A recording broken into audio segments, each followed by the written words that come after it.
ప్రస్తుత సమాజంలో మనిషికి ఓర్పు అనేది ఎంత అవసరం? పెద్దవాళ్ళు చెప్తూ ఉంటారు మనిషికి ఓర్పు, సహనం అనేది ఖచ్చితంగా ఉండాలి అని చెప్పి.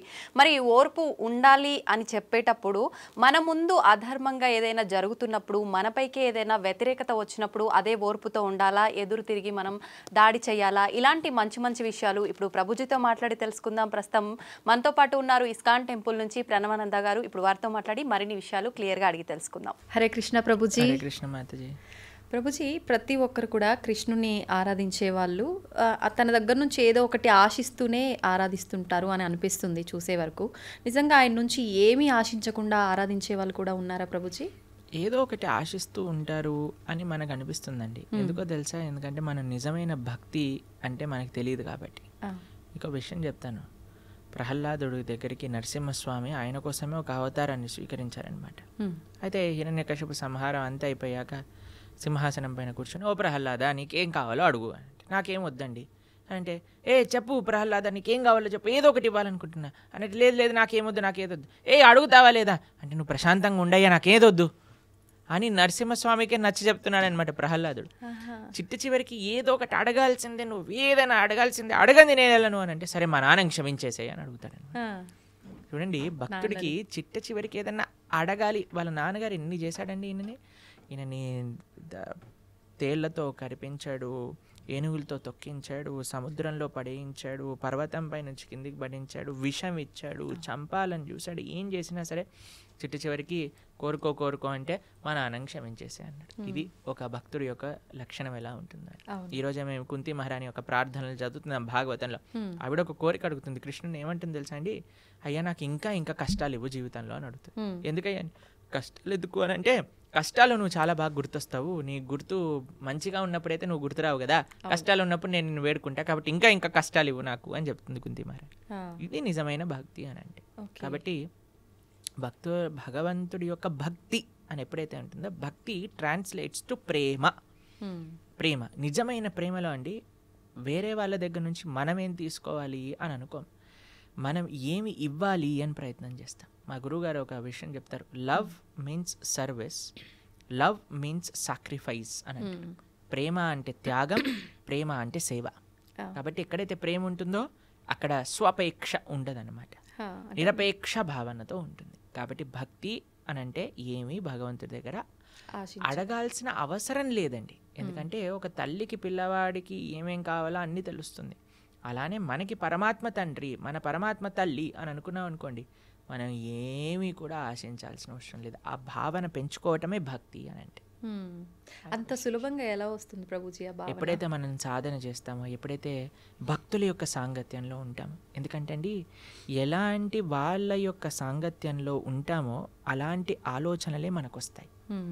ఎలాంటి వ్యక్తుల యొక్క మనస్తత్వం దగ్గర ఉంటాం. మీకు ఒక విషయం తెలుసా అండి? సైకాలజీ చెప్తుంది, you are average of the 5 persons you regularly associate with. ఏమంటుంది? మన మనస్తత్వం అట మన 5 ఫ్రెండ్స్ లేదా మన 5 కాన్స్టెంట్గా అసోసియేట్ చేసే వ్యక్తుల యొక్క యావరేజే మన మనస్తత్వం అవుతుంది. కాబట్టి ఎవరైతే భగవంతుడికి నిరపేక్ష భావనతో భక్తి చేసే భక్తుల దగ్గర ఉన్నారనుకో, మనకు కూడా వస్తుంది. చూడండి, ఒక ఇనుముని అయస్కాంతం పైన బాగా రబ్ చేసి ఇనుము దగ్గర తీసుకెళ్ళామనుకోండి, వెంటనే అని లాగేస్తుంది. నిజంగా చెప్పాలంటే ఇనుముకి అయస్కాంతం శక్తి లేదు, కానీ అయస్కాంతం వల్ల ఉండటం వల్ల ఇనుముకి ఆ శక్తి వచ్చింది. కాబట్టి మీరు దుర్లభమే, చాలా కఠినమే, కానీ ఎప్పుడైతే అలాంటి వ్యక్తుల యొక్క సాంగత్యంలో ఉంటామో అది చాలా సులభం అవుతుంది. అందుకే లోకే సజ్జన సంగతి రేఖ భవతి భవార్ణవ తరణే నౌక అని అంటారు. అది ముఖ్యం ప్రభుజీ. అంటే ఈ జనరేషన్ వాళ్ళు చాలామంది ఆధ్యాత్మికత, ఈ స్పిరిచువల్గా వెళ్ళడం ఇవన్నీ ఒక మూఢనమ్మకం అని కొట్టిపారేసే వాళ్ళు కూడా చాలామంది ఉన్నారు. అసలు నిజంగా మూఢనమ్మకం అంటే ఏంటి? భక్తికి దానికి సంబంధం ఏంటి అసలు? మీకు ఒక విషయం చెప్తానండి, భక్తి మూఢనమ్మకం కాదు. ఇప్పుడు చూడండి, ఒక వ్యక్తి ఒక రిటర్న్స్ రావాలి, ఒక ప్రాఫిట్ రావాలి అని అనుకుంటాడు. అప్పుడు ఏం చేస్తాడండి? ఆయన ఒక ఇన్వెస్ట్మెంట్ చేసి దాంట్లో నుంచి ప్రాఫిట్ కావాలి అని అనుకుంటే పద్ధతి ఉంటుంది. ఏ ఇన్వెస్ట్మెంట్ చేయకుండా నాకు ప్రాఫిట్ కావాలి అనుకుంటే ఎలా చెప్పండి? ఒక వ్యక్తి అట జీవితాంతం భగవంతుడికి ప్రార్థన చేశాడట, నాకు లాటరీ కావాలి, లాస్ట్కి చనిపోయాడట. భగవంతుడి దగ్గరికి వెళ్ళాడట. ఒరే ఎలాంటి భగవంతుడు నువ్వు జీవితాంతం ప్రార్థన చేశాను లాటరీ కావాలని లాటరీ ఇవ్వలేదంటే భగవంతుడు అన్నారట, అయ్యా నేను కూడా ఇవ్వడానికి వెయిట్ చేస్తున్నా, కానీ కనీసం నువ్వు లాటరీ టికెట్ కొంటే కదా నేను ఇచ్చేది అని అన్నా. కాబట్టి నాకు లాటరీ కావాలి కనీసం లాటరీ టికెట్ కొనయ్యా నువ్వు. కాబట్టి కనీసం నువ్వు నమ్మకం పెట్టి స్వామి పైన ఆయన రెసిప్రొకేట్ చేస్తాను. నేనేం చేయను, నాకు భగవంతుడు కావాలి, ఇదంతా మూఢనమ్మకం. అవజానంతి మా మూఢ అని అన్నాడు కృష్ణుడు భగవద్గీతలో. మూర్ఖులు నన్ను తెలుసుకోలేరు అని. చాలా సులభం అండి భగవంతుని తెలుసుకోవటం అంటే. చాలా సులభం. ఈ ప్రకృతిని మనం పరిశీలన చేసిన మన భగవంతుడి యొక్క ఉనికి ప్రతి అణువులో ఉన్నది. ఎవరికి తెలుస్తుంది? ఎవరైతే వినయంతో ఉంటారో వాళ్ళకి తెలుస్తుంది. విద్య వినయేన శోభతే. విద్య వినయాన్ని ఇవ్వాలి, అంతేకాని మూర్ఖత్వాన్ని పెంచకూడదు మనిషి లోపల. ఇప్పుడు చూడండి, మీకు మన శ్రీహరికోటలో మన శాటిలైట్ సెంటర్ ఉంది తెలుసు కదా. వాళ్ళు ఏ శాటిలైట్ లాంచ్ చేసే ముందేనా వెంకటేశ్వర స్వామి దర్శనం చేసుకుంటారు. తెలుసా మీకు? తెలీదు ప్రభుజీ. వెంకటేశ్వర స్వామి దగ్గరికి వెళ్ళి పూజలు చేస్తారు. ఆ సూలూరుపేటలో అమ్మవారు ఉంటుంది ఒక ఆవిడ, ఆ శ్రీహరికోట దగ్గర. ఆవిడ దగ్గరికి వెళ్ళి పూజలు చేస్తారు. దాని తర్వాత శాటిలైట్ ని లాంచ్ చేస్తారు. అంత పెద్ద సైంటిస్టులు కూడా భగవంతుడా నా ప్రయత్నం నేను చేశాను, నీ దయ కూడా ఉంచనివ్వు. మనకి భక్తిలో ఇదే ముఖ్యం అండి. ఇప్పుడు మనం కార్తీక మాసంలో మాట్లాడుకుంటున్నాం. కార్తీక మాసంలో దామోదరుడు యొక్క వ్రతం అంటారు, కార్తీక దామోదర వ్రతం అంటారు. దామోదర్ని కృష్ణుడిని కట్టేటప్పుడు యశోదమ్మ 2 అంగుళాలు తక్కువ పడేది, మళ్ళీ ఇంకా తాడు తెచ్చేది, 2 అంగుళాలు తక్కువ వచ్చేది. ఇంట్లో గోశాలలో ఉండే తాడంతా తీసి కట్టడానికి ప్రయత్నం చేసింది, అయినా సరే 2 అంగుళాలు చివరికి ప్రార్థన చేసింది, కృష్ణ ఇంత ప్రయత్నిస్తున్నానరా నేను అని. అమ్మ అలసిపోవటం చూసి కృష్ణుడు కట్టబడ్డాడు. ఆ 2 అంగుళాలు ఏంటి తక్కువ అంటే మన ప్రయత్నం, భగవంతుడి యొక్క కృప. 2 ఉండాలి భగవంతుని పొందాలి అని అంటే. మన ప్రయత్నం, స్వామి యొక్క కృప. కాబట్టి ఎప్పుడైతే నువ్వు నీ శ్రద్ధ పెట్టు, ఫస్ట్ కొద్దిగా ఇన్వెస్ట్మెంట్ చేయి, దాని తర్వాత భగవంతుడు లేదు నేను మూర్ఖంగా చేస్తాను అని అంటే నీ ఇష్టం, ఎవరి కర్మ వాళ్ళకే బాధ్యత లేదండి. కాబట్టి మూఢనమ్మకానికి భక్తికి సంబంధం లేదండి. భక్తి is very scientific, very logical, very emotional, very spiritual process అన్నమాట. కాబట్టి ఎవరైతే భక్తి మార్గంలో ఉంటారో, నాకు తెలిసిన ఎంతోమంది డాక్టర్లు, మీకు ఒక విషయం ఆశ్చర్యపోతారు. మేము ఒకసారి ఒక డివోటీ డాక్టర్ దగ్గరికి వెళ్ళామన్నమాట, ఏదో చూపించుకోవడానికి. అయితే ఆయన టేబుల్ పైన ఒక పెద్ద బోర్డు ఉంది, దాంట్లో ఏం రాసిందంటే I treat and God heals అని రాసింది. అంటే నేను ట్రీట్మెంట్ చేస్తాను కానీ నయం చేసేవాడు మాత్రం దేవుడు. మంచిగా ఉంది. కాబట్టి ఆ భావన అందరికి ఉండాలండి. కాబట్టి భగవంతుడిపైన నమ్మకం మూఢనమ్మకం కాదు, భగవంతుడిపైన నమ్మకం నిజమైన నమ్మకం, వర్త్ ఇన్వెస్టింగ్, ఆ ఫెయిత్ అనేది. కాబట్టి ముందు మనం శ్రద్ధ పెట్టాలి. మనకి భగవంతుడు ఇచ్చే ప్రేమను ఎప్పుడైతే మనం పొందుతామో దానికి ఇంకొక ఇదంటూ ఉండదన్నమాట. ఒకసారి ఒక డాక్టర్ చెప్పాడు, ఒక ఆయన హైసీలోకి తీసుకెళ్తుంటే కృష్ణ రామ గోవింద రక్షించు తండ్రి అన్నట్టు, నేను ట్రీట్మెంట్ చేస్తుంటే దేవుడికి ఎందుకు ప్రార్థన చేస్తున్నావు, నువ్వు కాపాడేది నేను అని అంటే ఆయన అన్నాడట, అయ్యా నీ హాస్పిటల్లో చనిపోతారా జనాలు అంటే చాలా మంది చంపేస్తున్నావు కదా నువ్వు అన్నాడు. నేను చంపట్లేదు నేను జస్ట్ బతికిస్తాను. బతికించినప్పుడు చంపేవాడివి కదా నువ్వే, 2 రెస్పాన్సిబిలిటీ తీసుకోను. లేదన్న నోరు మూసుకొని వెళ్ళు, మా కృష్ణుడు కాపాడుతాడు.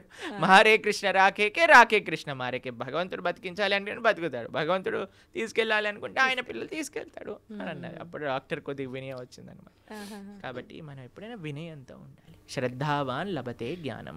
శ్రద్ధ పెట్టు, నీకు జ్ఞానం వస్తుంది, భగవంతుడు ఎవరు ఏంటి అనే విషయాలన్నీ తెలుస్తాయి. ప్రభుజీ, ఆధ్యాత్మిక చైతన్యం అంటే ఏంటి? భక్తి ఆధ్యాత్మిక చైతన్యం 2 ఒకటేనా? భక్తికి సంబంధించిన జ్ఞానం ఏదైతే ఉందో దాన్ని ఆధ్యాత్మిక చైతన్యము అని అంటారు. ఎప్పుడైతే మనం భగవంతుడి గురించి వింటామో, అందుకే చాలా మంది అండి పూజలకి చాలా ఇంట్రెస్ట్ చూపిస్తారు, వ్రతాలు నోములు చేయాలంటే చాలా ఎంతూజియాస్టిక్ గా ఉంటారు. అదే నువ్వు వచ్చి భాగవతం వినరా నాయన అంటే ఎవరు రాడనమాట, గీత చదువురా బాబు అంటే ఎవరు రాడనమాట. ఎందుకు అని అంటే మనకి ఒక స్టెప్స్ ఆఫ్ డివోషనల్ సర్వీస్ ఉంటాయి. 9 భక్తి మార్గములు అని అంటారు, మీరు వినే ఉంటారు కదా.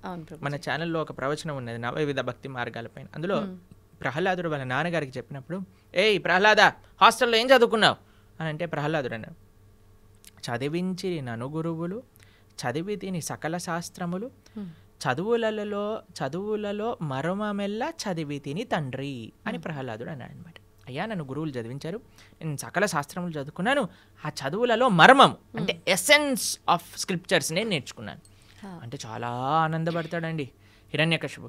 అంటాడు, ఏంటి అసారాంశమో చెప్పు ప్రహ్లాద అని అంటే, శ్రవణం కీర్తనం విష్ణు స్మరణం పాద సేవనం అర్చనం, వందనం, దాస్యం, సఖ్యం, ఆత్మనివేదనం. ఆయన అంటాడు, శ్రవణం, కీర్తనం, విష్ణోహో స్మరణం, పాదసేవనం. శ్రవణం అంటే ఫస్ట్ స్టెప్ ఆధ్యాత్మిక భక్తి మార్గం లేదన్నా ఉంటే భగవంతుడి గురించి వినటం. ఇది గుర్తుపెట్టుకో. శ్రవణం, దాని తర్వాత కీర్తనం అంటే భగవంతుడి యొక్క నామ జపం చేయటం. ఇప్పుడు మేము వచ్చేటప్పుడు భగవన్ నామ జపం చేసుకుంటే ఈరోజు ఏకాదశి కదా, 64 మాలలు చేస్తామని అందరం భగవన్ నామ స్మరణ చేస్తూ ఉండాలి. ఫస్ట్ ఎందుకు నేను జపం చేస్తున్నా? ఎందుకంటే జపం చేయటం భగవంతుని తెలుసుకోవటానికి అత్యంత ముఖ్యమైన మార్గము అని మనం విన్నాం కాబట్టి జపం చేస్తాం. శ్రవణం, కీర్తనం, విష్ణోహో స్మరణం. ఏదైతే మనం విన్నామో దాని గురించి స్మరణ చేస్తూ ఉండాలి. మనమేమో మాయపూర్లో మా గురువుగారి యాత్ర అయిందనమాట. మా గురువుగారు ప్రవచనాలు చెప్పిన విషయాలు ఆలోచిస్తూ ఒకరోజు రాత్రి 2-3 గంటలు నాకు నిద్ర పట్టలేదనమాట. అదే విషయాలు మనసులోకి వస్తున్నాయి. ఆ గురువుగారు ఏం చెప్పారు, ఈ విషయాలు ఎంత బాగా చెప్పారు అనే విషయం స్మరించటం అనేది చాలా ముఖ్యం. శ్రవణం, కీర్తనం, విష్ణు స్మరణం, పాద సేవనం, అర్చనం. దాని తర్వాత అర్చనం వస్తుంది, దాని తర్వాత పూజ వస్తుంది. ఎప్పుడైతే మనం శ్రవణం, కీర్తనం, స్మరణం ఇవి చేస్తామో అప్పుడు మనం చేసే ఆరాధన ప్రేమతో, భక్తితో భగవంతుడికి సమర్పణ చేయవచ్చు. కానీ మన వాళ్ళు ఏంటి, ఈ 3 స్టెప్పులు తీసేసి డైరెక్ట్ పూజ, డైరెక్ట్ వ్రతం అందులోకి వెళ్ళిపోతారనమాట. కానీ ఫస్ట్ వినాల్సింది భగవంతుడి గురించి, ఫస్ట్ చేయాల్సింది భగవన్నామ స్మరణ. దాని తర్వాత భగవంతుడు ఏం చెప్పారు, మన గురువులు ఏం చెప్పారు, భక్తులు ఏం చెప్పారని స్మరించుకోవటం. దాని తర్వాత మనం మెల్లమెల్లగా రావచ్చు. ప్రభుజీ, చాలామంది అంటారు, అంటే కొంతమంది ఎలా అంటే ఇప్పుడు మీరు చెప్పినట్టుగా వినటము, మాట్లాడటము ఇవన్నీ ఇష్టపడకుండా డైరెక్ట్ పూజ, డైలీ పొద్దున్నే పూజ చేసామా మళ్ళీ మన పనికి మనం వెళ్ళామా అలా ఉంటారు. కొంతమంది ఏమో అసలు పూజలు జోలికే వెళ్ళరు, భగవంతుడు నా మనసులో ఉన్నాడు, నేను మనసులో తలుచుకుంటే సరిపోతుంది అంటారు. నిజంగా ఎలా చేసినా భగవంతుని అనుగ్రహం పొందొచ్చా? మళ్ళీ దామోదర మాసం అన్నాం కదా, దామోదర లీల గురించి ఒక చిన్న విషయం చెప్తాను. యశోదమ్మ ప్రతిరోజు ప్రొద్దున లేవంగానే పెరుగుతో కవ్వం పెట్టి చిలుకుతుంది అన్నాం. ఎందుకంటే గోపికల యొక్క పని వెన్న తయారు చేయటం, పాలు, నెయ్యి, పెరుగు, వెన్న, ఇదే వాళ్ళ పని. రోజు వెన్న చిలుకుతూ ఉంటుంది. ప్రొద్దున లేచి ప్రతిరోజు అందరు గోపికలు అదే పని చేసేవాళ్ళు. ఏం చేసేవాళ్ళు తెలుసా అండి, కేవలం వెన్న చిలికేవాళ్ళు కాదు, నోటితో కృష్ణుడి గురించి పాడుతూ ఉండేవారు అనమాట. హే కృష్ణ, హే గోపాలక, హే కృపాజననిదే, హే సింధు కన్యాపతే, హే కంసాంతక, హే గజేంద్ర కరుణా పారీన, హే మాధవ అని భగవంతుడి గురించి పాడుతూ భగవంతుని స్మరిస్తూ ఉండేవారు. అరే కృష్ణుడు ఇంత చిన్న పిల్లవాడైనప్పుడు పూతని సంహరించాడు, దాని తర్వాత తృణావర్తిని సంహరించాడు, అరే బ్రహ్మాండములన్నీ కూడా నోట్లో చూపించారు, ఏంటి కృష్ణుడి యొక్క మాయ, అలా స్మరిస్తూ వాళ్ళు చేసే పని చేస్తుండేవారు. కానీ మనసు మాత్రం కృష్ణుడి పైన ఉండేది, నోటి ద్వారా భగవంతుడి యొక్క నామస్మరణ. కాబట్టి మన డ్యూటీ మనం చేయాలి, మన రెస్పాన్సిబిలిటీస్ మనం చేయాలి. కానీ ఎలా చేయాలి? భగవంతుడి కోసం చేయాలి, భగవంతుడిని స్మరిస్తూ చేయాలి, భగవన్ నామం చెప్తూ చేయాలి. అది ఓకే ప్రభుజీ, ఎలాగూ కార్తీక మాసం కదా, ప్రతి ఒక్కరు కూడా అసలు ఎప్పుడు పూజ చేయని వాళ్ళు కూడా ఈ మాసంలో ఆధ్యాత్మికంగా చాలా దగ్గరగా ఉంటారు. ఆలయాలకు వెళ్ళటం కానీ, ఇంట్లో నిత్య దీపారాధనలు కానీ. ప్రత్యేకించి కృష్ణుని ఆరాధించే వాళ్ళు ఏ రకంగా ఆరాధిస్తే ఆయన అనుగ్రహం? కార్తీక మాసంలో దామోదరుడి యొక్క ఆరాధన చాలా విశేషం. కార్తీక మాసం వ్రతాన్ని ఊర్జ వ్రతము అని అంటారు. అంటే మన లోపల తేజస్సుని, శక్తిని, ఆనందాన్ని పెంచే వ్రతం అనమాట. ఎందుకంటే ఇది సాక్షాత్తుగా రాధారాణి యొక్క స్వరూపము అని మా సాంప్రదాయంలో బృందావన కృష్ణ భక్తి మార్గంలో చెప్తూ ఉంటారనమాట. ఎందుకు అని అంటే మీరు చూడండి, ఎప్పుడు కృష్ణుడి పక్కనే రాధారాణి ఉంటుంది. మనం చెప్పటం కూడా రాధే కృష్ణ అని అంటాం, సీతారామ అని అంటాం, లక్ష్మీనారాయణ అంటాం. రాధే కృష్ణ అని అన్నప్పుడు రాధా కృష్ణ. కృష్ణుడు భగవద్గీతలో ఒక విషయం చెప్తారు, మాసాన మార్గశీర్షోహం అని అంటారనమాట. మాసములలో నేను మార్గశీర్ష మాసాన్ని అని అంటాడు. మార్గశీర్ష అంటే డిసెంబర్, డిసెంబర్లో వచ్చే ధనుర్మాసం అని అంటారు చూడండి, అది మార్గశీర్ష మాసం. మార్గశీర్షం ముందు వచ్చేది కార్తీకం. కృష్ణుడు మార్గశీర్షం అయితే రాధారాణి కార్తీకం అనమాట. కాబట్టి కృత్తిక అనేది రాధారాణి యొక్క పేరు అనమాట. కాబట్టి కార్తీక మాసంలో చాలా విశేషం. బృందావనంలో అయితే మీరు అడుగు వేయడానికి కూడా ప్లేస్ ఉండదు. బృందావనం ఊరు బయట వెహికల్స్ అన్ని ఆపేస్తారు, అంత రష్ ఉంటుంది. ఎందుకంటే బృందావనంలో పరిక్రమ, బృందావనంలో దామోదరు యొక్క నేతి దీప సమర్పణ, దామోదర అష్టక పారాయణ, బ్రహ్మముహూర్తంలో లేవటం, స్నానాది కార్యములు ఆచరించడం, ఇవన్నీ చాలా విశేషం అనమాట. ప్రభుజీ, ప్రతి ఒక్కరికి కూడా ఓర్పు అనేది ఉండాలి, సహనం ఉండాలి, ప్రతిదానికి ఆవేశపడకూడదు, ఎదుటివారు ఏదైనా అన్నప్పుడు మనం ఆలోచించి మాట్లాడాలి అని చెప్తూ ఉంటారు పెద్దవాళ్ళు. అసలు ఓర్పు సహనం గురించి భగవద్గీతలో ఏం చెప్పబడి ఉంది? చాలా చాలా విషయాలు భగవద్గీతలో ఓర్పు సహనం గురించి చెప్పారు. అయ్యా, ఏదైనా సరే సమంగా చూడు, అది నష్టమైనా సరే, లాభమైనా సరే, మంచి అయినా సరే, చెడైనా సరే, మానమైనా సరే, అపమానమైనా సరే, తథా మాన అపమానయోహో సమదృష్టి కలిగిన వాడే నిజమైన ధీరుడు, ముని అని చెప్తూ ఉన్నాడనమాట కృష్ణుడు భగవద్గీతలో. ఎందుకంటే అండి మనకి సమత్వం చాలా అవసరం, కంట్రోలింగ్ ద ఎమోషన్స్ అనేది చాలా అవసరం. మీకు ఒక విషయం చెప్తాను, చాలా ఈజీ కాదండి, చెప్పినంత ఈజీ కాదు. దానికి మన లైఫ్ స్టైల్ చేంజ్ చేసుకోవాలి. మనం ఎప్పుడైతే రాజసీకమైన వ్యక్తులతో, వస్తువులతో, ఆహారంతో మనం అసోసియేట్ అవుతామో అప్పుడు అది మనం ఎమోషన్స్ని కంట్రోల్ చేసుకోలేమన్నమాట. ఎప్పుడైతే మనం సాత్వికంగా ఉంటామో, ధార్మికంగా ఉంటామో, మీకు ఎగ్జాంపుల్ చెప్పానో లేదో నాకు తెలీదు. ఒకసారి మేము ఒక స్టూడియో నుంచి వస్తున్నప్పుడు ఒక వ్యక్తి మాతో పాటు నడుస్తూ వస్తున్నప్పుడు ఒక ఆయన పరిగెత్తుకుంటూ ఫాస్ట్గా నడిచేసరికి ఈ వ్యక్తిని భుజాలపైన ఇలా డాష్ అయిందనమాట. కింద పడిపోయాడు. కింద పడిపోయి లేసాడనమాట. లేసేసి నా దగ్గరికి వచ్చి, ప్రభుజీ నేను, అప్పుడు ఆయన మాల వేసుకున్నాడు. అయితే ఆయన చెప్పాడు, ప్రభుజీ నేను మాత్రం మాల వేసుకొని ఉంటే వీడు ముక్కు పలిగేది అని అన్నాడు అనమాట. అయితే అన్న చాలా మంచివాడు అయ్యా, నువ్వు సంవత్సరం పాటు మాల వేసుకొని ఉండు, ఎంతమంది ముక్కులు రక్షింపబడతాయి నువ్వు మాలలో. ఎందుకంటే ఆయన ఏమనుకున్నాడు, అరే నేను ఇప్పుడు మాల వేసుకున్నా, బొట్టు పెట్టుకున్నా, ఇలాంటి వస్త్రాలు వేసుకున్నా, కాబట్టి నేను అనవసరంగా కోపం తెచ్చుకోకూడదు అనే ఒక భావన మనసు లోపల ఉంది. అదే మాల లేకపోయింటే వాడు ముక్కు పలిగిపోయేది, పెద్ద యుద్ధం అక్కడ. సరే, అందుకే ఆధ్యాత్మిక భావన ఎందుకు మనకు కావాలి, ఎందుకు మనం బొట్టు పెట్టుకోవాలి, ఎందుకు మనం మాల వేసుకోవాలి, ఎందుకు మనం సాంప్రదాయంగా ఉండాలంటే ఎప్పుడైతే మనం ఇవన్నీ ఎక్స్టర్నల్ థింగ్స్, చాలామంది అంటారు ఎందుకు ఇవన్నీ అవసరం లేదు, ఇదంతా షో ఆఫ్ అంటారు. కాదండి, ఇవి ఇలా వేసుకున్న వాళ్ళ వల్ల చాలామంది ముక్కులు కాపాడబడుతున్నాయి, చాలామంది బ్రతికి ఆనందంగా ఉంది. ఎందుకంటే మనిషి అంటే ఎమోషనల్ కదా, వెంటనే యాక్ట్ చేయాలనిపిస్తుంది. కానీ ఆధ్యాత్మికత ఏం చేస్తుందో తెలుసా అండి, ఆ మనిషిని ఆలోచింపజేస్తుంది. ఇప్పుడు చూడండి, ఆ వ్యక్తి నడుస్తున్నాడు, వీడు ఏదో త్వరలో ఉన్నాడు కాబట్టి వీడిని డాష్ ఇచ్చి వీడి కింద పడిపోయాడు. వాడు తప్పేమన్నా ఉందా? ఇంటెన్షనల్గా కాదు, ఎవరు చేయరు. కాబట్టి జీవితంలో చాలా ఇలాంటివి ఉంటాయండి, మనం ఆలోచించాం. కానీ ఎవరైతే ఆధ్యాత్మికంగా ఉన్నారో వాళ్ళు ఆలోచిస్తారు. ఆలోచించినప్పుడు ఒక క్షణం ఆగుతారు, ఆగినప్పుడు పరిశీలన చేస్తారు. ఇది మంచిది కాదు అని అనిపిస్తుంది, కానీ ఏమో చూద్దాం, కొన్ని రోజుల తర్వాత మంచి అనిపిస్తుంది. మీకు ఈ కథ చెప్పుంటాను కదా, నేను గుర్రం కథ చెప్పానా మీకు ఒకసారి? లేదు ప్రభుజీ.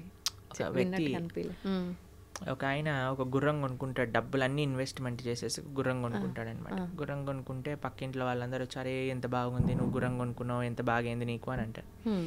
సరే అని ఆయన అంటాడు, ఏది మంచో ఏది చెడో ఎవరికి తెలుస్తుంది, భగవంతుడికి తెలుస్తుంది కదా.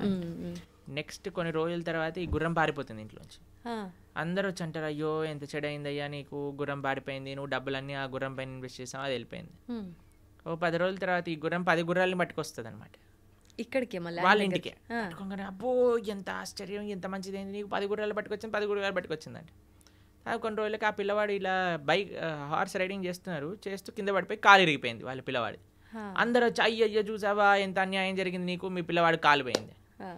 ఓ 10 రోజులకి ఆ రాజ్యం పైన యుద్ధం ప్రకటించారనమాట. రాజు అన్నారు, ఎవరైతే 18 ఏళ్ళ పైన ఉన్నారో అందరు పిల్లలు వెళ్ళాల్సిందే, మగ పిల్లలందరూ యుద్ధానికి. అందరిని పట్టుకెళ్ళారు, వీడిని పట్టుకెళ్ళలేదు, ఎందుకంటే వీడి కాలు ఇరిగిపోయింది కాబట్టి.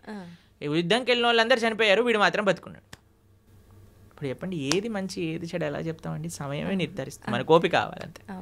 ఈ నమ్మకం ఉండాలి, పరమాత్మ నాకు ఏది చేసినా మంచిగా చేస్తాడు. ఇప్పుడు ఆ తల్లి వచ్చింది అనుకోండి, మీరు ఆడుకుంటున్నారు, రేపు ప్రొద్దున ఎగ్జామ్ ఉంది, ఎంత మీరు ఏది చేసినా సరే ఫోన్ కానీ ఆ ఆట కానీ తీసేసి లోపలికి ఇంకో కావాలంటే ఒక చెంప మీద పీకైనా సరే నేను చదివిస్తుంది. అప్పుడు మనం మా అమ్మ అంత రాక్షసి ఇంకొకరు ఎవ్వరు లేరు, మా అమ్మ నా విలన్ అని అనుకుంటాం. కానీ నిజంగా అమ్మ విలనా? కాదు కదా, కాదు, మన పాగు కోసం. అది ఎప్పుడు తెలుస్తుంది? నువ్వు పెద్దగా అయ్యాక తెలుస్తుంది. నీకు ఈ సమయంలో అది చెడు అనిపిస్తుందేమో, అది ఆ వస్తువు తప్పు కాదు, ఆ వ్యక్తి తప్పు కాదు, ఆ సిచ్యువేషన్ తప్పు కాదు, నీ పరిమితి, నీ మెచ్యూరిటీ లేదు ఇక్కడ. నువ్వు పెరుగు, అప్పుడు నీకు తెలుస్తుంది ఏది మంచిది. పరమాత్మ ఎవరికీ చెడు చేయరు, ఇది గుర్తుపెట్టుకో. ప్రభుజీ, ఇందాక మీరు చెప్పినట్టుగా అతను మాల్లో ఉన్నాడు కాబట్టి బతికిపోయాడు అని అంటే, నిజంగా అంటే మనం ఒక దీక్షలో ఉన్నన్ని రోజు పర్మనెంట్ మాల కానీ ఎప్పుడు ఆలోచించవచ్చు, అరే స్వామి నీకు ఇది నచ్చుతుందా, నేను మాట్లాడే మాట నచ్చుతుందా, నేను చేసే పని నచ్చుతుందా, నేను జాగ్రత్తగా మాట్లాడాలి. అందుకే ఆధ్యాత్మిక భావన అనేది, స్పిరిచువాలిటీ ఏం చేస్తుంది అడిగితే ఇదే చేస్తుందండి, మనిషిని మారుస్తుంది తప్పకుండా. నేను దీన్ని 100కి 1,000,000 రెట్లు గ్యారంటీతో చెప్పగలను. అంటే మనం ఆచరించాలి అనుకున్న ఈ బంధాలు, బంధుత్వాలు, ఈ కుటుంబము, ఈ రెస్పాన్సిబిలిటీస్ మధ్య అంత ఫోకస్ చేయలేకపోతున్నారేమో అనిపిస్తుంది Prabhuji. It is just an excuse, మనసు ఉంటే మార్గం ఉంటుంది. నాకు జస్ట్ ఆ సంకల్పం రావాలి. సంకల్పం అనేది అన్నిటికంటే గొప్ప శక్తి, తెలిసిన మీకు. ఆ సంకల్పం ఉందనుకోండి, ఆ డిటర్మినేషన్ ఉందనుకోండి, పరమాత్మ దేనైనా మార్చేయచ్చు. ఎందుకండి ఇప్పుడు అనవసరమైన కోరికలనే మనం అంత మొండిగా సాధించుకున్నప్పుడు, స్వామి నేను ఒక మంచి ధార్మికంగా ధర్మ మార్గంలో నడవాలి అని అనుకుంటే కృష్ణుడు బ్లెస్ చేయలేడా అండి? ఎందుకు చేయలేడు? చేస్తాడు. మనకు ఆ సంకల్పం లేదంతే. ప్రభుజీ, ఇప్పుడు అంటే దీన్ని బట్టి మనిషికి ఓర్పు అనేది ఖచ్చితంగా ముఖ్యం. అయితే రకరకాలుగా జరిగేవి చూస్తున్నాం సమాజంలో, ఇప్పుడున్న ప్రస్తుత సమాజంలో. అటువంటి సమయంలో మన కళ్ళ ముందు చెడు జరుగుతున్నా కూడా అంటే మనం కాలమే దానికి ఒక ఆన్సర్ ఇస్తుంది అని మనం సైలెంట్గా ఓర్పుతో ఉండాలంటారా, ఎదురు తిరగొచ్చు అంటారా? దీని గురించి ఏం చెప్తారు? ఓర్పు, ఓపిక మన సొంత విషయంలో ఓడిపడాలి, కానీ ధర్మం విషయంలో ఓర్పు ఉండకూడదు. ఓర్పు ఉండకూడదు అంటే కత్తి తీసి వేరేవని వేసేస్తా కాదండి. నీకు కృష్ణుడు ఆ సేవ ఇచ్చాడా? అర్జునుడికి చెప్పాడు, మా మనుస్మర యుద్ధచ, నన్ను గుర్తుపెట్టుకుని యుద్ధం చేయి. నీకు చెప్పారా? నీకు చెప్తే అంటే మనకి చెప్తే, మనకి మన గురువులు చెప్తే, అరే నువ్వు ఈ విధంగా ధర్మ పరీక్షణ చేయి, ఈ విధంగా ధర్మ పరిరక్షణ చేయి. ధర్మో రక్షతి రక్షిత. దీన్ని ఒక్కొక్కళ్ళకి ఒక్కొక్క విధంగా అన్వయం ఉంటుంది. అన్నిటికంటే ముఖ్యమైనది ఏంటో తెలుసా అండి? ధర్మాన్ని రక్షించుకోవటం అంటే ధర్మాన్ని ఆచరించటం, ధర్మాన్ని తెలుసుకోవటం, ధర్మాన్ని ఆచరింప చేయటం. తల్లిదండ్రులు ధర్మాన్ని తెలుసుకొని పిల్లలకి ధర్మాన్ని చెప్పడం, పిల్లలు ధర్మాన్ని ఆచరిస్తే ఇదొక విధంగా ధర్మ పోరాటం. అందరు కూడా నేను కత్తి పట్టుకుంటాను అని అంటే అసాధ్యం అండి. కొంతమందికి ఆ సేవ ఉంది, ఎవరికి ఆ సేవ ఉందో వాళ్ళకి తెలుసు, వాళ్ళ ఆ సేవ అలా చేయాలి. కొంతమందికి శాస్త్రాధ్యాయన ధర్మ పరిరక్షణ, అది నువ్వు చేయి. కొంతమందికి ధర్మాన్ని వినటం, ధర్మాన్ని ఆచరించటం, అది నీ ధర్మ పరీక్ష, నువ్వు అది చేయి. కాబట్టి ఒక్కొక్కళ్ళ నేచర్ బట్టి, ఒక్కొక్కళ్ళ ఇంక్లినేషన్ బట్టి ఆ విధంగా గురువుల యొక్క అనుగ్రహంతో మనం సేవ చేయాలి. అంతేకాని మనంతటా మనం నేను ఇచ్చేస్తా అది చేస్తా అని అనుకోకూడదు. ప్రభుజీ, మానవులందరూ కూడా ఖచ్చితంగా భగవత్ ఆరాధనలో ఉండటమే ముఖ్యం. మనుష్య జన్మ వచ్చిందే దానికోసం కదండి. మనుష్య జన్మ వచ్చింది ఎందుకు అని అంటే మనం భగవంతుడిని సేవించి భగవంతుని తెలుసుకొని భగవంతుని చేరడానికి వచ్చింది. కాబట్టి మనిషి భగవదారాధన చేయలేదనుకోండి, ఇంకా మనిషి జీవితం వచ్చి వేస్ట్ కదండి. ఇప్పుడు చూడండి, ఒకళ్ళకి చాలా కష్టపడి ఐఐటి ఖరగ్పూర్లో వచ్చింది సీట్.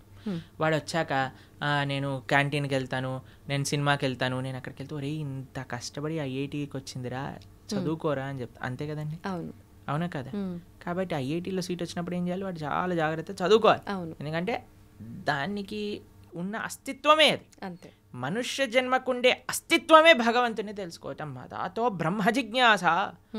భగవంతుడు బ్రహ్మమెవరు, భగవంతుడు ఎవరు తెలుసుకొని ఆ భగవంతుని సేవించడమే మనుష్య జన్మ యొక్క సార్థకం చేసుకున్నట్టు. కాబట్టి మనిషి ఆ పని చేయకపోతే ఇంకా పశువు జన్మ వచ్చినా మేలండి, మనిషి జన్మ వచ్చి కానీ ఇది చేయకపోతే అది. ప్రభుజీ, కృష్ణుడు ద్వాపర యుగంలో మానవ జన్మ తీసుకున్నారు కదా, మరి ఆయన కూడా అప్పుడు భగవతారాధన చేశారు? మానవ జన్మ తీసుకోలేదండి. కృష్ణుడు మనిషిగా పుట్టలేదు. కృష్ణుడు దేవకీ దేవి యొక్క గర్భం నుంచి ఉదయించాడు, సూర్యుడు ఉదయించినట్టు. వసుదేవుడి యొక్క హృదయంకి వచ్చి దేవకీ దేవి యొక్క హృదయంకి వెళ్ళి, దేవకీ హృదయం నుంచి దేవకీ గర్భం నుంచి ప్రకాశితమయ్యారు చతుర్భుజ రూపంతో.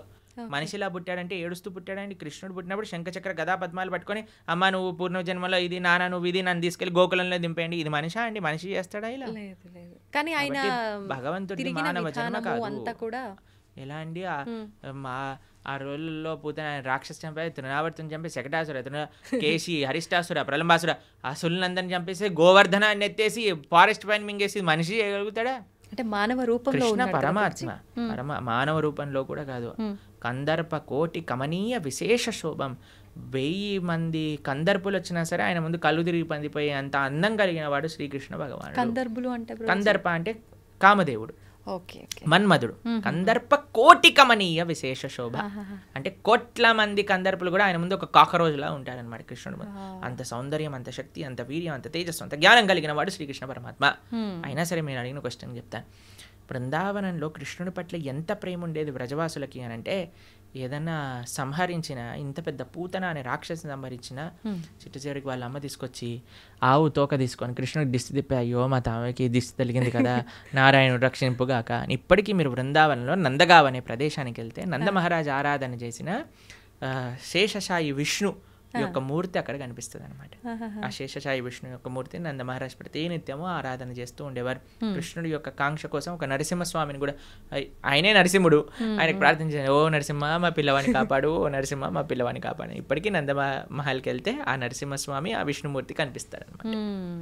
ప్రభుజీ, కృష్ణుడు లీలల విషయానికి వస్తే రకరకాల లీలలు అంటే ఆయన ఒక పర్పస్ మీద అక్కడ జన్మ తీసుకున్నా అక్కడ ఉన్నా కూడా ఈ లీలలన్నీ ఎందుకు అంటే మనకి ఏం తెలియజేయడం కోసం చూపించారు? మన కోసం ఈ లీలలు చేసింది. ఆయనకి పాపం ఆయన చాలా పనులున్నా అన్న వదిలిపెట్టేసుకొని ఇక్కడికి వచ్చాడు. ఎందుకోసము అని అంటే ఇప్పుడు చూడండి, మన పరమాత్మకి ఎంత చాలామంది అడుగుతారు, ఏంటి మీ దేవుడికి ఇన్ని లీలలేంటి, అవతారాలేంటి, మా దేవుడు మాత్రం ఎక్కడో పైన స్వర్గానికి అక్కడ ఉంటాడు, అక్కడ నుంచి అన్ని చూసుకుంటాడు. ఇప్పుడు చూడండి, ఒక వ్యక్తి ఉన్నారు, ఆయన ఇప్పుడు మీకే చెప్తానండి, మనం ఒక సుడిగుండంలో ఒక వ్యక్తి పోతున్నాడు అనుకోండి, కాపాడండి కాపాడండి కాపాడండి అని నడుస్తాం. కానీ మనం వెళ్తామా, వదిలేయండి, ఏదైనా తాడుందా అని ఎత్తుకుతాం. తాడేస్తాను అనుకోండి, తాడేస్తే నేను సేఫ్గా ఉండాలి, వాడు సేఫ్గా ఉండాలి, ఎందుకంటే వాడికి మనకి పెద్ద సంబంధం లేదు కాబట్టి ఏం పర్వాలేదు.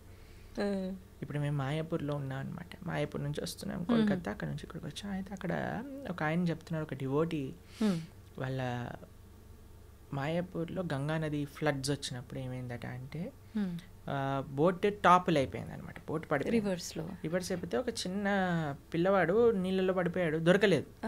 అయితే ఆ పిల్లవాడు పొయ్యాడు, నీళ్ళలో పడిపోయిన మరుక్షణమే వాళ్ళ అమ్మకి హార్ట్ అటాక్ వచ్చి ఆవిడ కూడా పోయింది అనమాట. నా పిల్లవాడు పోయాడు అనే షాక్లో. అంటే అంత ప్రేమ, అంత అటాచ్మెంట్ అనమాట. పరమాత్మ మనం సంసారంలో పడిపోయి ఇబ్బంది పడుతున్నాము అన్న మరుక్షణం ఆయన కూడా సంసారంలోకి దుంకేశాడు అనమాట. ఎందుకు దుంకేశాడు అంటే మనల్ని కాపాడడానికి. ఎలా కాపాడాడు వీడిని అంటే, వీడికి సినిమా చాలా ఇష్టం కదా అని ఆయన కూడా పాపం సినిమాలో హీరోయిన్ లీలలు ఏమంటారు ఆ మూవీ నడిపినట్టుగా ఆయన కూడా అన్ని లీలలు చేశారు. అయ్యో మనుషుడు ఎప్పుడైనా మన లీలలు వింటాడేమో, లీలలు దర్శిస్తాడేమో, లీలలు చూస్తాడేమో, లీలల గురించి అనుభవిస్తాడేమో, అయ్యో లీలల పైన ప్రేమ పెంచుకుంటే, నా నామం పట్ల ప్రేమ పెంచుకుంటే నా దగ్గరకు వచ్చేస్తాడు కదా అని పాప ఆయన అంత ప్రయత్నం చేశాడు. కానీ మన వాళ్ళు భాగవతం చదవరు, వినరు, భగవద్గీత చదవరు, వినరు. ఎంత అన్యాయం చెప్పండి. స్వామి మన కోసం అంత కష్టపడుతున్నప్పుడు మనం ఎంత కష్టపడాలి స్వామి కోసం?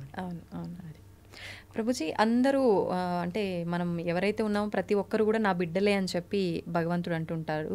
అయితే మరి కొంతమంది ఏమో మంచి మార్గంలో వెళ్తుంటారు, కొంతమంది చెడు మార్గంలో వెళ్తుంటారు. అందరము ఆయన బిడ్డలే అయినప్పుడు ఆ మార్గంలో వెళ్ళే వాళ్ళని మంచి మార్గంలోకి తీసుకొచ్చే ప్రయత్నం భగవంతుడు ఎందుకు చేయట్లేదు అంటారు? చేస్తున్నాడు కదండి, ఇంటర్వ్యూ అదే మార్గం. కానీ అందరూ మారట్లేదుగా ప్రభుజీ, కొంతమందిలో మార్పు వస్తుంది. అదే అంటున్నా, పరమాత్మ ఆయన ప్రయత్నం చేస్తున్నాడు. ఇప్పుడు గుర్రాన్ని చెరువు వరకు తీసుకెళ్ళొచ్చు కానీ నీళ్ళు దాయించలేం కదండి. పడుకున్నవాడిని లేపచ్చు కానీ పడుకున్నట్టు నటిస్తున్నవాడిని లేపలేం కదా. పరమాత్మ ఆయన వైపు నుంచి ఆయన ప్రయత్నం చేస్తున్నారు. ఆ పరమాత్మ చేసే, ఇప్పుడు చూడండి ఈ వీడియో ఎవరి దగ్గర వచ్చింది అనుకోండి, బై మిస్టేక్ రావట్లేదండి. పరమాత్మ మన గురించి ఆలోచించాడు కాబట్టి ఏదో ఒక రూపంలో పంపిస్తూ ఉంటాడు. భక్తులు మన దగ్గర పంపించేదే స్వామి అనుగ్రహిస్తే కానీ పంపించడండి. ఎందుకంటే ప్రపంచంలో ఎంతోమంది, కొన్ని వేల మంది మారుతున్నట్టు మేము చూస్తున్నాం. ఎందుకు? కేవలం శ్రవణం వల్ల. కాబట్టి ఎవరికైతే ఆ ముఖ్యత్వం తెలుసో, ఇప్పుడు చూడండి ఒక ఆయనకి 1 kg వెయిట్ ఉండే వజ్రం ఇచ్చారట. ఆయన ఏమనుకున్నట్టు, బాగానే ఉంది, మా ఇంట్లో ఆ త్రాసు పనిచేయట్లేదు, ఆ కేజీ మాపు చేసే అది లేదని ఈ కేజీ తీసుకొని అక్కడ పెట్టి ఉప్పు పప్పు అన్నీ వే చేసి ఇస్తున్నాడట. అయితే ఒక ఆయన వచ్చిన వాడు చూసాను, అమ్మో 1000 వజ్రం. నేను అన్నాడట, ఒరే ఈ కేజీ మాపు నేను ఇస్తా, ఈ రాయి నాకు ఇచ్చేసే అన్నాడు. సరే ఈ రాయి తీసుకొని నాకు మాపు కావాలని ఆ వజ్రం ఇచ్చేసాడట. వాడు పెట్టుకొని పెద్ద కోట్లు సంపాదించుకున్నాడు. ఎందుకు? వాడికి విలువ తెలియదు. కాబట్టి విలువ తెలియాలండి మనకి. ఆధ్యాత్మిక మార్గం యొక్క విలువ, ఒక సాధు సాంగత్యం యొక్క విలువ, ఒక భాగవత ప్రవచనం యొక్క విలువ. శ్రీకృష్ణ భగవానుడు మనకి చెప్తున్నాడు ఒక విషయం, మనకి ఇంత మనుష్య జన్మలో ఇంతమంది ఎన్నో విషయాలు వింటూ ఉంటే నా దగ్గరికి కృష్ణుడు ఈ విధంగా కృష్ణ భక్తి గురించి చెప్పే విధంగా నాకు తెలిసింది అంటే మనం మారడానికి ప్రయత్నం చేయాలి. అప్పుడు పరమాత్మ యొక్క కృప అనేది ఉంటుంది, లేకపోతే ఉండదు. ప్రభుజీ, ఇలాంటి మాటలు విన్నప్పుడు చాలామంది వెంటనే అరే నిజంగా ఇలా వెళ్తే బాగుంటుంది కదా అని అనుకుంటారు. కొంతమంది ఏమో అక్కడే ఆగిపోతారు వినడం దగ్గరే, కొంతమంది ముందుకెళ్తారు. ఇలా ఆగిపోయిన వాళ్ళు అనుకుంటారు రేపు నుంచి ఈ బ్రహ్మముహూర్తంలో లేవాలట, లేద్దాము, ధ్యానం చేద్దాము, భగవంతుని స్మరణలో ఉందాము అని. కానీ అనుకున్నట్టుగా చేయలేరు, వదిలేస్తుంటారు ఎక్కడికక్కడ. అలాంటి వాళ్ళు నిజంగా నిత్య జీవితంలో ఏ రకంగా కనుక ఫోకస్ చేస్తే బాగుంటుంది అంటారు? ఎందుకంటే మెయిన్ రీజన్ ఆగిపోవడానికి భక్తుల యొక్క సాంగత్యం లేకపోవటం. ఈ ప్రపంచంలో మనం ఏదైనా మంచి వైపు వెళ్ళాలి అని అంటే చాలా కఠినమైనది. మంచి వైపు వెళ్ళాలి అని అంటే మంచి మనుషుల యొక్క సాంగత్యం కావాలి. అందుకే మనం ప్రతిరోజు ఉదయం పూట ప్రతిరోజు మేము ప్రొద్దున పూట మా భక్తులందరూ కలిసి జూమ్స్లో జపం చేసుకుంటారు. సుమారుగా 500-600 మంది ప్రతిరోజు ప్రొద్దున పూట వస్తారు, జపం చేసుకుంటారు. ప్రతిరోజు క్లాస్ ఉంటుంది. ఈరోజే ఏకాదశి రోజు మేము భాగవతంలో కుంతి మహారాణి యొక్క ప్రార్థనల నుంచి క్లాస్ చెప్పామన్నమాట. కాబట్టి మీరు మంచిగా మరి ప్రణవానంద దాస్ ఛానల్లో మనకి భాగవతం, భగవద్గీత ఇవన్నీ ఉన్నాయి. ఇవన్నీ వింటూ ఉండండి. జపా క్లాసులు ఏవైతే ఉన్నాయో వాటికి వస్తూ ఉండండి. మంచి వ్యక్తుల యొక్క సాంగత్యంలో ఈజీ అయిపోతుంది మంచిగా భక్తి మార్గంలో ముందుకు నడవడానికి. అందుకే లోకే సజ్జన సంగతి రేఖ భవతి భవార్ణవ తరణేన ఒక మంచి వాళ్ళ సాంగత్యమే మనల్ని ఈజీ చేసేస్తుంది. మన సంకల్పం ఉండటం ఒకటి, కానీ ఆ సంకల్పరీత్యా మనము వాటిని మంచి వాళ్ళ యొక్క సాంగత్యంలో యూజ్ చేసుకోవటం అనేది ఇంకా ఇంపార్టెంట్. ప్రభుజీ, కృష్ణుడి దగ్గర లేని మాయలు లీలలు ఏదీ లేదు. అయితే గాంధారి శాపం నుంచి నందవంశాన్ని ఎందుకు కాపాడలేకపోయాడు? అసలు గాంధారి శాపం కృష్ణుడి పైన ఏం పనిచేయలేదు తెలుసా మీకు ఆ విషయం? అవునా ప్రభుజీ? గాంధారి శాపం వల్ల కృష్ణుడికి ఏం అవ్వలేదు. చూడండి, సూర్యుడి పైన నేను ఒక దీపావళి రాకెట్ ఇడిచి పెడతానన్నాను అనుకోండి, సూర్యుడికి ఏమైనా నష్టం అవుతుందండి? దీపావళి రాకెట్కి సూర్యుడిని ఏమైనా చేయగలుగుతుందండి? ఒక వ్యక్తి, ఒక చిన్న పిల్లవాడు అనుకున్నాడు, ఇప్పుడు చూడు ఈ రాకెట్ని సూర్యుడి పైన వేస్తున్నా నేను, జుమ్ అని వేసాడు అనుకో, అది వెళ్ళి ఢామ్ అని అంటుంది, చూసావా సూర్యుడికి అయింది చూసావా అని. అది వాడి మూర్ఖత్వం. అంతే అంతే. కృష్ణ పరమాత్మ ఆయన లీలలు అవజానంతి మామూఢ మానుషం తనుమాశ్రిత పరంభావమజానంతో. భగవద్గీతలో ఆయన ఏమంటాడంటే, ఎప్పుడైతే నేను ఈ యొక్క మానవులు ఉండే ఈ లోకానికి లీలలు చేయడానికి వస్తారో మూర్ఖులు నన్ను తెలుసుకోలేరు. అవజానంతి మామూఢ మానుషం తనుమాశ్రిత పరంభావమజానంతో, నా యొక్క పరతత్వాన్ని తెలుసుకోలేరు. ఎందుకంటే అనిపిస్తుంది కదా, అరే కృష్ణుడు ఇక్కడే మనతో పాటు మన లాగానే నడుస్తున్నారు అది ఇదే. కాబట్టి గాంధారి పెట్టిన శాపం వల్ల కృష్ణుడు అవతార స్వీకారం నుంచి అవతార పరిసమాప్తి చేసేంత వరకు ఏమేం చేయాలో ఆయనకు క్రిస్టల్ క్లియర్ స్కెచ్ చేసుకొని వచ్చారనమాట. క్రిస్టల్ క్లియర్ స్కెచ్ చేసుకొని వచ్చాను. ఇప్పుడు చూడండి, మీకు ఒక ఉదాహరణ చెప్తాను. నేను స్కూల్కి వెళ్ళాలని బయటకు వచ్చాను, షూస్ వేసుకున్నా, అన్నీ వేసుకొని బయటికి వెళ్ళాను, బస్సు కోసం వెయిట్ చేస్తున్నాను. అంత లోపల పక్కింటి వాళ్ళు కూడా వాళ్ళు బైక్లో వెళ్తారండి స్కూల్కి, వాళ్ళు వెళ్తున్నారు, నిన్ను కూడా దింపేస్తాను అన్నాను అనుకోండి, సరే ఎలా ఉన్నా బస్సు రావడానికి టైం ఉంది కదా, వీళ్ళు ఎలా వెళ్తున్నారు కదా ఎక్కేసి మనం వెళ్ళిపోయి. ఇప్పుడు ఆ వ్యక్తి దింపేశాక ఈరోజు నేనే స్కూల్కి తీసుకొచ్చాను లేకపోతే వాడు రాకపోతుండే అన్నాడు అనుకోండి, ఏమైనా ఉందా? ఆల్రెడీ స్కూల్కి తయారయ్యాడు, బస్సు కోసం వెయిట్ చేస్తున్నాడు, బస్సు వచ్చే లోపల వెయిట్ చేస్తున్నారు కదా, ఈయన ఎలా వెళ్తున్నాడు కదా అని వెళ్ళాడు, అంతే కదండి. అలానే పరమాత్మ ఈ విధంగా అవతార పరిసమాప్తి జరుగుతుంది, ఈ విధంగా యదువంశం పరలోకానికి వెళ్ళిపోతుంది అని అన్ని ప్లాన్ ఉంది. గాంధారి నువ్వు నశించుగాక, సరేలే ఎలాగనో ప్లాన్లో ఉంది కదా, ఈవిని కూడా స్వీకరిద్దాం, ఈ మాటలు కూడా స్వీకరిద్దాం అని పరమాత్మ స్వీకరించాను. అంతేగాని గాంధారి శాపం వల్లే అయింది సూర్యుడికి పైన రాకెట్ వేసినట్టు. ఓకే, మన మూర్ఖత్వమే అవుతుంది. ఓకే ఓకే ప్రభుజీ, శ్రీకృష్ణ తులాభారం గురించి తెలుసు కదా, అయితే తులాభారంలో తులసికి చాలా ప్రాముఖ్యత ఉంటుంది. మరి మన నిత్య జీవితంలో మన మనుషులకి తులసి ప్రాధాన్యత ఏంటి ప్రభుజీ? బృందాయే తులసీ దేవ్యాయే ప్రియాయే కేశవస్య చ విష్ణుభక్తి ప్రదే దేవి సత్యవద్యై నమో నమః. శ్రీకృష్ణ ప్రేయసి, శ్రీకృష్ణకి అత్యంత గొప్ప భక్తురాలు తులసి మహారాణి. మనము చాలా జాగ్రత్తగా తులసి మహారాణి యొక్క ఆరాధన చేయాలి. చాలామంది అనుకుంటారు స్త్రీలు ఒక్కళ్ళే ఆరాధన చేయాలి, కాదండి. ప్రతి ఒక్కళ్ళు, పురుషుడైనా స్త్రీ అయినా పిల్లవాడైనా పెద్దవాడైనా వృద్ధుడైనా అందరూ తులసి మహారాణికి ప్రదక్షిణ చేయాలి. 4 ప్రదక్షిణలు చేయాలి, నీళ్లు ప్రతిరోజు సమర్పణ చేయాలి. మా ఆలయాల్లో ప్రతిరోజు ప్రొద్దున సాయంత్రం తులసి ఆరాధన జరుగుతుంది. మీరు చూడండి, ఇస్కాన్ టెంపుల్కి వచ్చి ఆ పూజ ఏదైతే భగవంతుడు ఉండే గర్భగృహంలో ఉంటారో అక్కడ తులసీదేవి కూడా ఉంటుంది. తులసీదేవికి వస్త్రాలు వేసి తులసీదేవిని ఆశీర్వదిస్తారు. విగ్రహ రూపంలో కాదు, తులసి కోటకే వస్త్రాలు సమర్పణ చేసి అక్కడ పెడతారనమాట. ఎందుకంటే ఆవిడ సాక్షాత్తుగా కృష్ణుడి యొక్క పరమ భక్తురాలు కాబట్టి. అందుకే కృష్ణుడికి పెట్టే నైవేద్యం, ఏ అభిషేక ద్రవ్యం, నీరు, దేన్నైనా సరే తులసి వేయకుండా సమర్పణ చేయొద్దు భగవంతుడికి. తులసి పెడితేనే స్వామి స్వీకరిస్తారు. తులసి పెట్టిన నైవేద్యం భగవంతుడు స్వీకరించారు, భక్తులు కూడా అలాంటి నైవేద్యాన్ని స్వీకరించారనమాట. కాబట్టి విష్ణు తత్వానికి ఎక్కడైనా సరే నైవేద్యం పెట్టామంటే తులసి పెట్టి మాత్రమే చెయ్యాలి. కాబట్టి తులసి ఆరాధన ముఖ్యంగా కార్తీక మాసంలో ప్రతి నిత్యం కూడా మనం 3 సార్లు నీళ్లు వేసి 4 సార్లు ప్రదక్షిణ చేయాలి. తులసి మహారాణికి దీపం పెట్టాలి తులసి దగ్గర, తప్పనిసరిగా ప్రతి ఒక్కరు చేయాల్సిన పని. ప్రభుజీ తులసిలో కూడా 2-3 రకాల తులసులు ఏ ఉంటుంటాయి తులసి కదా, అయినా ఏదైనా పర్వాలేదు. ఓకే. అయితే ముఖ్యమైన పర్వదినాల్లో తప్ప సాయంకాలం సమయంలో దీపారాధన చేయకూడదు తులసి దగ్గర అని చెప్పి అంటుంటారు ప్రభుజీ. ప్రతిరోజు చేయాలి, ప్రొద్దున రాత్రి భగవంతుడి ఆలయంలో, భగవంతుడి యొక్క పూజా మందిరంలో, తులసి మహారాణి దగ్గర ప్రొద్దున రాత్రి నిత్యము ప్రతిరోజు చేయాలి దీపారాధన. ఓకే. ప్రభుజీ కృష్ణుడి విషయానికి వస్తే గోపికలతో రాసలీలలు ఆడుతుంటాడు బృందావనంలో అని చెప్పి అంటుంటారు. అయితే దాన్ని తప్పుగా కూడా భావించకూడదు అని అంటుంటారు. మరి ఈ కామక్రీడకు క్రీడకు తేడా ఏంటి? అసలు అది కామక్రీడ అని భావించొద్దంటారా? అసలు రాసలీల అంటే ఏంటి, అసలు కామం అంటే ఏంటి, ఇవన్నీ తెలుసుకోవాలి ఫస్ట్. ఇప్పుడు చూడండి, కృష్ణుడు రాసలీల చేసినప్పుడు ఆయన వయసు ఎంతో తెలుసా అండి? 6 సంవత్సరాలు. చిన్న పిల్లడు. 6 సంవత్సరాల పిల్లలు అమ్మాయిలు అబ్బాయిలు అందరూ కలిసి ఆడుకుంటున్నారు అనుకోండి, మీరు ఏమంటారు? ఏ దూరం జరుగు, అమ్మాయి దగ్గర ఆడవద్దు అని అంటారా మీరు ఎప్పుడైనా? లేదు. మీరు ఎప్పుడైనా అలా చేశారా మీ పిల్లలతో? ఎప్పుడైనా అందరు చిన్న చిన్న పిల్లలు అందరూ కలిసి ఆడుకుంటున్నారు అనుకోండి, ఎప్పుడైనా డిఫరెన్షియేషన్ చూస్తామని? 6-7 సంవత్సరాల వయసు ఉన్న పిల్లవాడండి రాసక్రీడ జరిగినప్పుడు, తెలిసినా మీకు? ఇంకో విషయం చెప్తాను. గోపికలు అంటే ఎవరు? గోపికలు అంటే స్త్రీ, కృష్ణుడు అంటే పురుషుడు కాదండి. కృష్ణుడు యొక్క శక్తియే గోపిక. కృష్ణుడి యొక్క హ్లాదిని శక్తి యొక్క స్వరూపములే గోపికలన్నీ కూడా, శ్రీమతి రాధారాణి కూడా. కృష్ణుడే సాక్షాత్ ఒక పిల్లవాడు. ఇప్పుడు నేను అద్దంలో చూసుకుంటానండి, అద్దంలో చూసుకుంటూ నేను ఇలా అనుకోండి అని అనుకోండి, అద్దం పైన ప్రభుజీ ఎంత ధైర్యం, మా ప్రభుజీని కొడతావా అని అంటారా మీరు?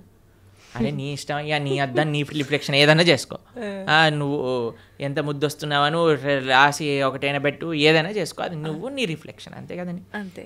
కృష్ణుడు ఏ తత్వమో గోపికలది అదే తత్వం. ఆయన యొక్క హ్లాదిని శక్తి స్వరూపములే గోపికలు, అట్లా వేరేది ఏ విషయం కాదండి. ఇప్పుడు రాస నృత్యం అంటే ఏంటి అనుకుంటున్నాడు? అదొక నృత్యం, ఆనంద స్వరూపం. అది ఒక స్త్రీ పురుషుని మధ్యలో జరిగే, మీరు అంటున్నారు కదా, ఏదో భౌతికమైన సంబంధం కాదండి. అది సాక్షాత్తుగా ఒక జీవాత్మ పరమాత్మ కలిసినప్పుడు పొందే ఆనందాన్ని రాసలీల అని అంటారు. రాసలీల శుకదేవుడికి అన్నిటికంటే ఫేవరెట్ పాస్ టైం భాగవతంలో. శుకదేవుడు ఎవరో తెలుసా అండి? శుక మహర్షి. ఆయన పుడుతూనే తల్లి గర్భం నుంచి నడుచుకుంటూ వెళ్ళిపోయాడు. ఎలాంటి వైరాగ్యం కలిగిన వాడు అని అంటే, ఆయన స్త్రీలు స్నానం చేస్తున్న సరస్సు పక్క నుంచి వెళ్తే స్త్రీలందరూ బిందాస్గా స్నానం చేస్తున్నారనమాట, వస్త్రాలు కూడా కప్పుకోలేదు. వ్యాసుల వారు అడుగుతారు, అయ్యా ఏంటి మీరు అని అంటే, ఆయనకండి స్త్రీ పురుష భేదమే లేదు, ఆయన అంతా ఆత్మజ్ఞాన తత్వంలో రమించేవాడు, కాబట్టి మాకు ఆయన డిఫరెన్సియేషనే తెలియలేదు. ఎందుకంటే స్త్రీకి చాలా తొందరగా పురుషుడి దగ్గర ఏదైనా చెడు భావన ఉంటే కనిపట్టేయచ్చండి. కానీ ఆ స్త్రీలు అంత వైరాగ్యం కలిగిన శుకమహర్షి ఏంటో తెలుసా అండి? ఆవు పాలు పితికినంత సమయం కంటే ఎక్కువ ఒక ప్రదేశంలో ఉండలేరు, అంత వైరాగ్యం కలిగిన వ్యక్తి. ఆయనకి ఫేవరెట్ లీల రాసలీల. అంటే అంత వైరాగ్యం కలిగిన వ్యక్తి ఒక భౌతికమైన గర్ల్ ఫ్రెండ్ బాయ్ ఫ్రెండ్ విషయాలు మాట్లాడతారా అండి? అది కూడా ఎవరి ముందు? పరీక్షిత్ నరేంద్రుని ముందు. వేలాది మంది ఋషులు యోగులు మునులు కూర్చొని శ్రవణం చేస్తున్న ఒక సభలో. కాబట్టి మనం రాసలి భగవంతుడి యొక్క తత్వాన్ని కమెంట్ చేయటం కంటే ముందు అసలు ఏంటి ఆ తత్వము అని చదువుకోవాలి. అందుకే మీ అందరికీ నేను చెప్పేది ఏంటంటే, భాగవతం వినండి, భాగవతం చదవండి. మన ఛానల్లో ప్రణవానంద దాస్ అనే ఛానల్లో 47 లెక్చర్లు శ్రీమద్ భాగవతం, కేవలం 47 గంటలు మీరు ఇస్తే కృష్ణుడి యొక్క పరిపూర్ణ తత్వం అనేది మనం అర్థమవుతుంది. అది మాత్రం మిస్ చేయకుండా చూడండి. కృష్ణతత్వం గురించి, మన సనాతన ధర్మం గురించి మొత్తం అర్థమవుతుంది. ఫస్ట్ నుంచి లాస్ట్ వరకు వినండి, మొత్తం క్లారిఫై అవుతుంది. ప్రభుజీ వైరాగ్యం అన్నారు కదా, చాలామంది వాళ్ళ లైఫ్లో కూడా అన్ని కష్టాల నుంచి తట్టుకోలేక ఇబ్బందులు పడి దాని నుంచి బయటికి రాలేక వైరాగ్యం చెందుతుంటారు. ఇంకా లైఫ్ వద్దు, ఎందుకు ఈ ఫ్యామిలీ లైఫ్, రకరకాలుగా. అలాంటి వైరాగ్యం నుంచి కొంతమంది డివోషనల్గా ఎక్కువ కనెక్ట్ అవుతుంటారు భగవంతుడికి. నిజంగా అది వైరాగ్యం వల్ల వచ్చిన భక్తి నిజమైన భక్తి అంటారు. ఈరోజే ఒకళ్ళు చెప్తున్నారు, ప్రభుజీ ఈ కష్టం వచ్చి ఉంటే నేను భక్తి మార్గంలోకి రాకపోయి ఉండేదాన్ని అని అంటున్నారు అనమాట. కాబట్టి కొన్నిసార్లు కష్టాలు కూడా మనం భగవంతుడి వైపు పంపిస్తూ ఉంటాయి, ఆనందం కూడా తీసుకెళ్తూ ఉంటుంది, కష్టం కూడా. ఏదైతే మనం భగవంతుడి వైపు తీసుకెళ్తుందో అది నిజమైన. మరి భక్తికి వైరాగ్యం అవసరమా అంటే అవసరం, కానీ వైరాగ్యమే భక్తి కాదు. ఇప్పుడు మన ఈ స్టూడియోకి రావాలి అంటే ఆ డోర్ ఓపెన్ చేయాలి. వైరాగ్యం అనేది డోర్ లాంటిది, అందులోపల నుంచి ప్రవేశిస్తే భక్తి మార్గం లోపలికి రాగలుగుతాం అనమాట. కాబట్టి వైరాగ్యం కావాలి. వైరాగ్య విద్య నిజ భక్తి యోగ శ్రీ చైతన్య మహాప్రభు యొక్క ఉపదేశములలో వైరాగ్యము అని అంటే ఏదో ఫల్గు వైరాగ్యం కాదండి, నిజమైన వైరాగ్యం మనకు కావాలి. యుక్త వైరాగ్యము అని అంటారు. ఫల్గు వైరాగ్యము అని అంటే ఇప్పుడు చూడండి, శ్మశాన వైరాగ్యము అని అంటారు, ప్రసమ వైరాగ్యము అని. ఇదంటే ఎలా అంటే ఇప్పుడు చూడండి, శ్మశానంలో ఎవరైనా కాలిపోతున్నారనుకో, మనది కూడా అదే గతి కదా. ఇంటికి వచ్చాక ఏం చేసావు అంటే, ఇడ్లీ వద్దు నాకు పెసరట్టు కావాలి. ఏం వైరాగ్యం అండి, పోయేవాడికి ఇడ్లీ తిన్నా సాంబార్ తిన్నా ఒకటే కదండి. రెండోది ఏమనుకుంటుందట అంటే, ఎవరైనా ప్రసవ వేదన ఊ అని అరుస్తున్నప్పుడు, అమ్మో నేను మాత్రం పిల్లల్ని కానీ ఇంత నొప్పి నేను భరించలేను. మళ్ళీ పెళ్లి చేసుకోగానే ఒక పిల్లోడు, రెండో పిల్లోడు, మూడో పిల్ల, నాకు కూతురు కావాలి, నాకు ఇంకో అలాంటివి అనమాట. అలాంటి వైరాగ్యం పనికిరాదు. వైరాగ్యం అంటే ఏంటి, నా దగ్గర ఉన్నదంతా కూడా భగవత్ సేవలో ఉపయోగిస్తా, యుక్త వైరాగ్యము. ఇప్పుడు మీకు ఒక విషయం చెప్తాను. నేను ఇలా వెళ్తున్నాను అనుకోండి, ఒక పర్స్ పడిపోయింది అనుకోండి, అమ్మయ్య దేవుడు నాకు ఈ విధంగా కరుణించాడు, డబ్బులు నాకు ఇచ్చాడని తీసుకోవటం ఒక విధి. రెండవది ఏంటి, అయ్యో నాది కాదు కదా వదిలేస్తాను, నేను ముందుకెళ్ళిపోతాను, ఇంకో విధి. లేదు మూడు, అరే పర్స్ పడింది విజిత గారు ఎవరిదేనా అంటే అయిందే అండి ఇచ్చేయటం మూడో విధి. ఏది మంచిది అంటారు ఈ మూడిట్లో? అడిగి ఎవరిది అని ఇవ్వటమే. అంతే కదండి, దాన్ని యుక్త వైరాగ్యం అంటారు. ప్రతి ఒక్కటి తీసుకో, ఎవరికి చెందాల్సిందో వాడికి చెందించు. ఈ ప్రపంచంలో ఉన్నదంతా కృష్ణుడికి చెందిందే కాబట్టి ఆయనకి సమర్పణ చెయ్యి. అది నిజమైన వైరాగ్యం, నిజమైన భక్తి అని అంటే. నీ కోసం నువ్వు వాడుకోకు, పరమాత్మ కోసం ఉపయోగించు, దేశం కోసం ఉపయోగించు, ధర్మం కోసం ఉపయోగించు, భాగవతోత్తముల కోసం ఉపయోగించు, భగవంతుడి కోసం ఉపయోగించు. అది వైరాగ్యం. ప్రభుజీ, భగవంతుని ఆరాధించాలంటే భక్తి ఒకటే ప్రధానమా, శరీరం కూడా శుచిగా ఉండాలి అంటుంటారు. నిజంగా శరీరం శుచిగా ఉండటం అంటే ఏంటి? మీరు అన్నారనుకోండి, ప్రభుజీ మా పిల్లల్ని స్కూల్కి పంపిస్తాను కానీ యూనిఫామ్ అయ్యాను, యూనిఫామ్తో ఏం సంబంధం ఉండండి, వాళ్ళకి చదువుకోవడం కావాలి, వాళ్ళు చదువుకోవాలని ఇచ్చి ఉందంటే స్కూల్ వాళ్ళు ఎలా చేస్తారండి? ఏమంటారు, ఫస్ట్ యూనిఫామ్ వేసుకొని రా, అంతే కదండి. అవునా కదా, స్కూల్ షూస్ పైన మొత్తం బురద జల్లి పంపించి, బురద ఉంటే ఏంటి, నువ్వు చదువు చెప్పు, ఆయన చదువు నేర్చుకోవడానికి వచ్చావు, నువ్వు చదువు చెప్పడానికి వచ్చావు, షూ బూట్ ఇవన్నీ అంటావేంటి అని అంటారా మీరు? ఏమంటారా, అమ్మ టీసీ ఇస్తాను తీసుకెళ్ళు, మీ పిల్లల్ని వేరే స్కూల్లో జాయిన్ చేయించు అని అంటారు. అంతేనండి. గోర్లు ఎందుకు కట్ చేసుకోవాలండి, గోర్లకి చదువుకి ఏం పని ఉంది అంటే, మా స్కూల్లో పీటీ సార్ ఉంటే వాడు పెద్ద కర్ర పట్టుకొని పాట్ అని కొట్టేవాడు, గోర్లు పెరిగాయండి. అందరు పీటీ పీరియడ్ ముందు అందరు పళ్ళతో మొత్తం పడేసేసేవాళ్ళు అనమాట, హడలు వచ్చేసేది అనమాట. వామ్మో పీటీ ఈరోజు థర్స్డేనా అని అందరు హడలిపోతుండేవారు అనమాట. మీరు తినారా ప్రభుజీ అట్లా దెబ్బలు? అంటే గోర్లతో కొరికేసాం అనమాట.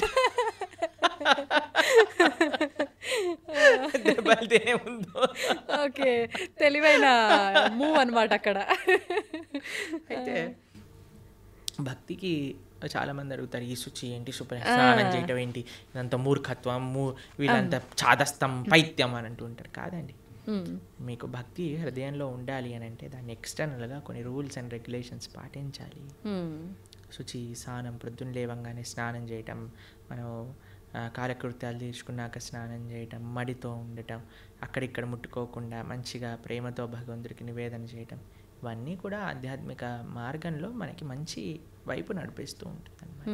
కాబట్టి శుచి, శుభ్రత అనేది చాలా ఇంపార్టెంట్ అండి. ఇప్పుడు చూడండి, ఈ రూమ్ అంతా నీట్గా ఉంది కాబట్టి ప్రశాంతంగా మనం మాట్లాడుకోగలుగుతాం. కెమెరామ్యాన్లు వాళ్ళు పనిచేస్తున్నారు, మనం ఇక్కడ ఇందులో మొత్తం చిందర బిందర పేపర్లు ఇక్కడ పడిపోయి, ఆ లైట్లన్నీ కింద కూసిపోయి, మొత్తం గోలగోలు ఉందనుకోండి, మనకి చెప్పాలి, మాట్లాడాలి, ఫస్ట్ ఈ రూమ్ క్లీన్ చేయండి తర్వాత చేస్తామంట. అంతే కదండి. అంతే. ఏంటండి మేము ఇంటర్వ్యూ చేయడానికి వచ్చాం, ఇంటర్వ్యూ చేయండి ఇవన్నీ ఎందుకు అని అన్నారనుకోండి, బాగుంటుంది కదా అది. కాబట్టి శుచి, శుభ్రత డైరెక్ట్గా మనసుకి కనెక్షన్. ఇప్పుడు చూడండి, ఇంటికి వచ్చారనుకోండి, ఇంట్లో అన్ని నీట్గా ఉండి చక్కగా సాంబ్రాణి, మా ఇంటికి వచ్చినప్పుడు బ్రహ్మాల ఆరాధన చేశాక సాంబ్రాణి పొగ వేస్తారనమాట. అప్పుడు ఆ ఆధ్యాత్మిక గుడికి వచ్చిన వాతావరణంలో లాగా ఉంటుందన్నమాట. అంతేగాని అన్ని చిందరబందర చేసి అందరు ఇలా పడిపోయి కూర్చున్నారు అనుకోండి, అప్పో ఎందుకు వచ్చాను రా బాబు, ఎక్కడికైనా వెళ్ళిపోతే బాగుండు అనిపిస్తుంది. కాబట్టి మనకి మనసుకి బాహ్యమైన శుచి, శుభ్రత వీటికి కనెక్షన్ ఉంది. కాబట్టి దాన్ని జాగ్రత్తగా తెలుసుకొని మనం శుచి, శుభ్రత పాటించాలి. మన ఛానల్లోనే సదాచారము అనే ఒక కోర్స్ మనం చేసామన్నమాట. ప్రణవానంద దాస్ ఛానల్లోనే సదాచారం గురించి చెప్పాం. అసలు వంట ఎలా చేయాలి, అసలు మనం శుభ్రత ఎలా మెయింటైన్ చేయాలి, స్నానం ఎలా చేయాలి, అన్ని విషయాలు అందులో ఉన్నాయి. 7 లెక్చర్లు ఉంటాయి, మొత్తం శుచి శుభ్రత గురించి తెలుసుకోవచ్చు అనమాట. అది కూడా వినండి, చాలా మంచి పనికొస్తుంది. ఓకే ప్రభుజీ, చాలామంది కాదు, ప్రతి ఒక్కరు కూడా అసలు ఏది శాశ్వతం కాదు అని అందరూ చెప్తుంటారు. అయితే అది తెలిసి కూడా మనం అన్నిటిపైన వ్యామోహం పెంచుకోవడము, ఈ బంధాలు, బంధుత్వాలు, వీటన్నిటిపైనే ఫోకస్ చేస్తూ ఉంటాం. ఎంతసేపు కూడా లగ్జరీ లైఫ్కి అలవాటు పడిపోతుంటాము. అసలు ఏంటి, నేను ఎందుకున్నాను, ఎందుకు వచ్చాను, అసలు ఎందుకు జీవించున్నాను, నేను అసలు ఏం చెయ్యాలి అనేది ఎలా అర్థమవుతుంది? ఈ ప్రశ్నలకు సమాధానం. ఇప్పుడు 2 ఎక్స్ట్రీమ్స్లో ఉంటారండి. ఒకటి టూ అటాచ్డ్ లేదా టూ డిటాచ్డ్. భక్తి అలా కాదు. భక్తి అండర్స్టాండ్ యువర్ పొజిషన్. నువ్వు భగవంతుడి యొక్క దాసుడివి, నువ్వు భగవంతుడి యొక్క దాసుడు, ఇవన్నీ కూడా భగవంతుడు ఇచ్చినవి. కాబట్టి ఇప్పుడు చూడండి, మీకు మీకు ఇంతకుముందు చెప్పాను అనుకుంటా, మాకు ఏదన్నా వస్తువు కానీ ఏదన్నా మేము యూజ్ చేసాం అనుకోండి, ఫస్ట్ దానిపైన ఐసీఓ ప్రణవానంద దాస అని రాస్తాం మేము. ఐసీఓ అంటే ఇన్ కేర్ ఆఫ్, అంటే ఇది నాది కాదు, నాకు కృష్ణుడు ఇచ్చింది, నేను దీని కేర్ టేకర్ని మాత్రమే.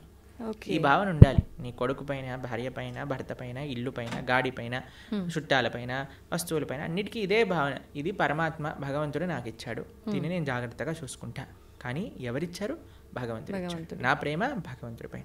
భగవంతుడు ఇచ్చిన వస్తువు, ఇప్పుడు నేను మీకు ఒక గిఫ్ట్ ఇచ్చాను అనుకోండి, ఎంత బాగా పెట్టుకుంటారే, ప్రభుజీ ఇచ్చారు ఈ గిఫ్ట్ని, జాగ్రత్తగా పెట్టుకోవాలి అని అనిపిస్తుంది. ఎందుకు? గిఫ్ట్ పైన ప్రేమ లేదా ఒక వ్యక్తి పైన గౌరవమా? ఇప్పుడు మీకు చాలా ప్రేమతో మీ తమ్ముడు కానీ, అన్నయ్య కానీ, చెల్లి కానీ, అక్క కానీ ఒక గిఫ్ట్ ఇచ్చారనుకోండి, ఐఫోన్ ఇచ్చారు. ఐఫోన్ నాకు చాలా ఇష్టం, చాలా ఇష్టం, చాలా ఇష్టం. ఎందుకు నీకు ఐఫోన్ ఇష్టము అని అంటే, అయ్యో మా తమ్ముడు, అక్క, చెల్లి, అన్న ఎవరో ఒకరు నాకు ఈ గిఫ్ట్ ఇచ్చారు కాబట్టి. అన్నకి యాక్సిడెంట్ అయింది, పోతే పోనీ ఐఫోన్ ఉంది కదా, ఐఫోన్ చూసుకుంటాను అన్నారు అనుకోండి, అరే నీకు అన్న ముఖ్యమా ఐఫోన్ ముఖ్యమా? నాకు ఐఫోన్ ముఖ్యం అని అంటే నిజంగా అన్న పైన ప్రేమ అండి కాదు. అన్న పైన ప్రేమ మీకు ఆ ఫోన్ పైన రిఫ్లెక్ట్ అవుతుంది. అన్న ఇచ్చాడు కాబట్టి నాకు ఇది ప్రేమ అని అనిపిస్తుంది. అట్లనే భగవంతుడు అయిన ప్రేమ ఎప్పుడైతే ఉంటుందో అన్ని సంబంధాలు బాగుంటాయి. ఎందుకంటే వీళ్ళందరినీ కూడా భగవంతుడితో కనెక్షన్తో చూస్తాం కాబట్టి. ఎప్పుడైతే భగవంతుడిని తీసేస్తామో జీవితంలో మన స్వార్థం, ఆవిడ అనుకుంటుంది ఆవిడ స్వార్థం, నేను అనుకుంటాను నా స్వార్థం, పిల్లలు అనుకుంటారు నా స్వార్థం, తల్లిదండ్రులు అనుకుంటారు నా స్వార్థం, అత్తమామలు అనుకుంటారు వాళ్ళ స్వార్థం. కానీ ఎప్పుడైతే కుటుంబం మొత్తం కలిసి భగవంతుడిని ఆశ్రయిస్తుందో అప్పుడు అందరూ కృష్ణుడికి ఏది మంచిది, కృష్ణుడు నేను ఏం చేస్తే నాతో ఆనందంగా ఉంటాడు అని ఆలోచించి ఆ విధంగా చేస్తాను. ఇదే భక్తి అంటే. అందుకే శ్రీల ప్రభుపాదుల వారికి వాళ్ళ గురువు గారు చెప్పారు, everything can come later, the most important necessity in this world is Krishna consciousness. భక్తి ప్రపంచంలో ఉంటే అన్ని రకాల సుఖములు, అన్ని రకాల స్వాంతనలు, అన్ని రకాల సౌఖ్యం చేకూరుతుంది, దాంట్లో ఎటువంటి డౌటే లేదు. ఇది ముఖ్యం. ప్రభుజీ, ఎక్కువగా ఇస్కాన్కి సంబంధించిన వాళ్ళు ఎవరైనా సరే కృష్ణుడి గురించే ఎక్కువగా మాట్లాడుతూ ఉంటారు. మరి కృష్ణుడి సోదరుడు బలరాముడి పాత్ర గురించి కానీ ఆయనకు సంబంధించిన విశేషాలు ఎందుకని తెలియదు? బలరాముడు ఎందుకండి, మేము ఎన్నోసార్లు బలరామ జయంతి పెద్ద ఉత్సవం మా ఆలయాల్లో తెలుసా మీకు? మా సాంప్రదాయంలో బలరాముడి ఉత్సవం కానీ, బలరాముడి యొక్క లీలలు చర్చించుకోవటం కానీ చాలా ముఖ్యంగా చేస్తాం. మీరు ఎప్పుడైనా మా బలరాముడి గురించి మాట్లాడిన వీడియోలు ఎన్నో ఉన్నాయి. కాబట్టి బలరాముడు గురువుకి సంకేతం. ఆయన యొక్క శక్తియే గురు పరంపర ద్వారా వస్తుంది, మన ఆచార్యుల వరకు వస్తుంది అనమాట. కాబట్టి మన గురువు చేసే శుశ్రూష, గురువు చెప్పే మాటలు సాక్షాత్తుగా బలరాముడు చెప్పే మాటలే అనమాట. కాబట్టి నిరంతరం వాటిని ఆరాధన చేస్తాం. బలరాముడికి ఆధ్యాత్మిక శక్తి ఇస్తాడనమాట, చాలా ముఖ్యమైనది. నిజంగా చాలా మంచి విషయాలు తెలియజేశారు ప్రభుజీ. ముఖ్యంగా కార్తీక మాసము, దామోదర పూజ, ఎక్కువగా కృష్ణుని ఆరాధించే వాళ్ళు ఉంటారు. ప్రత్యేకించి ఈ మాసంలో ఎలా ఆరాధించాలి, ఏంటి అసలు ఈ సమాజంలో మనం భక్తి మార్గం వైపు ఎలా వెళ్ళాలి, ఇలాంటి మంచి విషయాలు తెలియజేసినందుకు ధన్యవాదాలు ప్రభుజీ. హరే కృష్ణ. ధన్యవాదాలు మాతాజీ.